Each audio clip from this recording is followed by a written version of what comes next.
Hey everyone, I'm here with Liz from Premier Gems, and today we are going to be talking about the 4C's of diamond grading. For me, this is something that I don't know much about. Liz, I guess you just got your sort of degree in this. Tell us more about that. So I just came back from diamond grading lab class in New York, and I did that to get my DGGIA. So that means that I am a diamond graduate with the Gemology Institute of America, which is wonderful. That means I'm halfway there to being a gemologist. Also means that I am certified to grade diamonds, which is a lot of fun. I've learned that I'm a pretty tough grader, so watch out. That's exciting. So Liz, my first question then would be, when you refer to the carat of a diamond, what does that mean? What is carat weight? So absolutely, we can absolutely go through a short history on diamonds. Carat weight is how big or how small a diamond is. When we weigh it in carats, that's with a C, not with a K. When you're talking about a carat with a K, that's your gold. When you're talking about a carat with a C, that is how heavy or how big your diamond is. So we can go back into the history of why we call it that, but that's too boring. You can email me later if you really want to know. So think of, when we go up to a carat, one full carat is 100 points. So think of that like pennies, okay? So when you count to 100 points, you get a full carat. When you get 100 pennies, you get a full dollar. So sometimes we'll talk about half a carat, which is 50 points, so on and so forth. So we're talking about how big or how small a diamond is.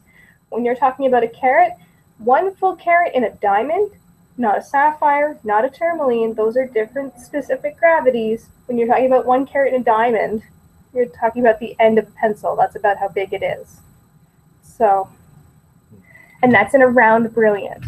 It'll look a little bit different in a princess cut and in a cushion cut, but that's about how big we're talking about. That's 6 millimeters in diameter.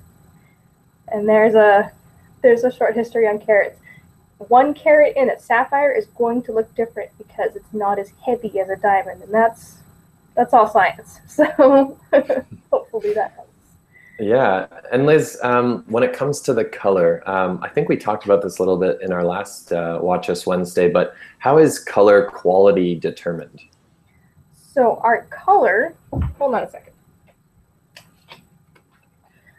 I'm going to pull out our pamphlet, and if anybody wants to come in and talk more with me about color and clarity, I can definitely show them this. There's a great link on the GIA website to talk about all the 4C's. When we're talking about color, we're talking about how white or how yellow a diamond is. So when we talk about D is at the absolute top, that is the most colorless a diamond will be.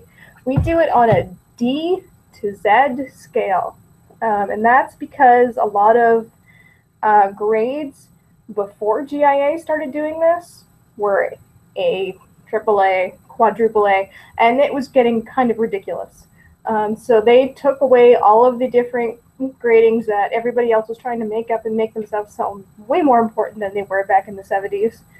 We went from D to Z because nobody else was using those. So D is your absolute best color. You're also going to be paying an extra premium for D color just because it's the highest. So my favorite colors are usually like E, F. G color is really great too.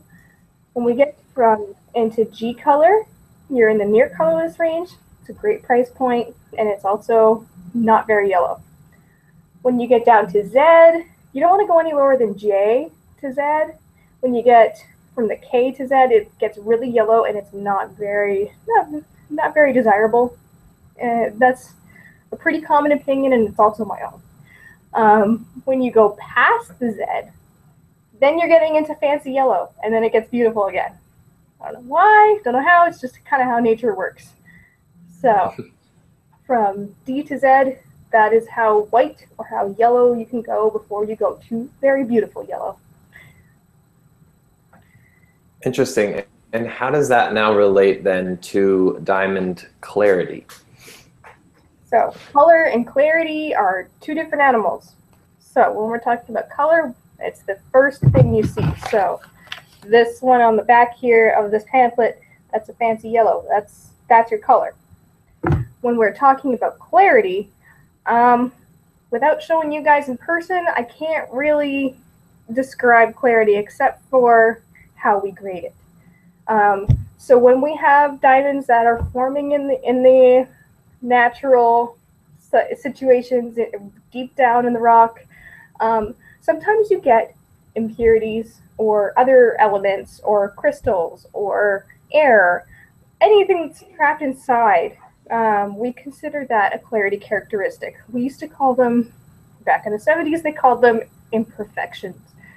And we don't really like that word anymore because it's still beautiful. It's still something that happens in nature, and it's still a great characteristic. We don't talk about people with imperfections. We talk about people with characteristics. It's the same with diamonds. So when we have inclusions or feathers or bubbles or pinpoints, we're talking about clarity characteristics. And when we're grading diamonds, we're talking about how easy or how hard it is to see them. So we go from I1, I2, SI1, SI2, VS1, VS2, VVS, so on and so forth until we get to internally flawless. So when you have an I1 or an I3, I3 is the highest in your clarity. That's the most you can see in a diamond. It's like, hello, I'm here. It's all over the place, and you can absolutely see every single inclusion. When we get to IF, internally flawless, you really can't. There's no inclusions in there at all. Now, obviously, the I3 is going to be less money than the IF. So, really, when we get to SI, slightly included, and VS, these are somewhere in the middle. And so VS is very slightly included, and so we can only see those under this microscope that's behind me here. Interesting. When we get to SI, slightly included, that is one grade above I1, and you can only see them under one of these. This is a loop, 10 power magnification. So SI to VS are a pretty good way to go because you're having a better price point. You're not paying for the Queen's IF diamond, and you're also not getting these crazy I3, hello, I'm here inclusions. So bouncing around a little bit, I can put up a great scale to describe all of these much better on the website later on. Yeah, sounds good. And lastly would be the 4C, which is the cut. Would you say there's like popular cuts? What would be the top 3 most popular? Absolutely. When we're talking about cut, we're talking about the shape of the stone. So the overall face-up shape of the stone. Is it round? Is it square? Is it octagonal? One of those. So for the most popular shapes in the cuts, round brilliant has been popular since 1910. It's going to be popular for many, many years after this. If you're looking for a classic style that's always going to be in style, go with the round brilliant. The other two that I am seeing are very, very popular would be the cushion or radiant cut, which is my personal favorite, and it's getting very, very popular right now. And that is halfway between a princess cut and a round. So they're kind of just like our last video. You can see them. I have a really great demonstration of a cushion cut there. And then the other most popular cut that I'm seeing would still be a princess cut or an emerald cut. They're kind of head and head right now. I think the emerald cut's going to overtake the princess as far as trends go. But those would be kind of neck and neck right now. So biggest things right now would be the round and the cushion. And can you show us your favorite, Liz? So I do have a cushion cut with me today. And we're opening up the paper here. It's this one's 91 points. So just under the carat, just to go back through what we've learned. This one is a fancy light yellow, so it goes past the Z point and goes into yellow. And this one is a VVS1, so there's no way we could see anything under my loupe as far as clarity goes. And I don't really know if this is going to be in focus, guys. I'm really sorry. But this one is a rectangular cushion, and they're awesome. Cushion was developed so that we could show off color a little bit more. So they're excellent for that.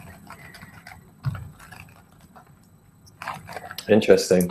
Well, Liz, thank you for all that information. That was awesome. Those are the 4 C's of diamond grading. And Liz, where can we find out more information about this? If you need any more information, you can have a look on our website at premiergems.ca. If there's any questions, you can talk to us at premiergemsyyc on Twitter. Feel free to email me, liz@premiergems.ca, and I can give you a short history on diamonds. Awesome. Thanks, Liz. Okay, great. Talk soon. Bye-bye.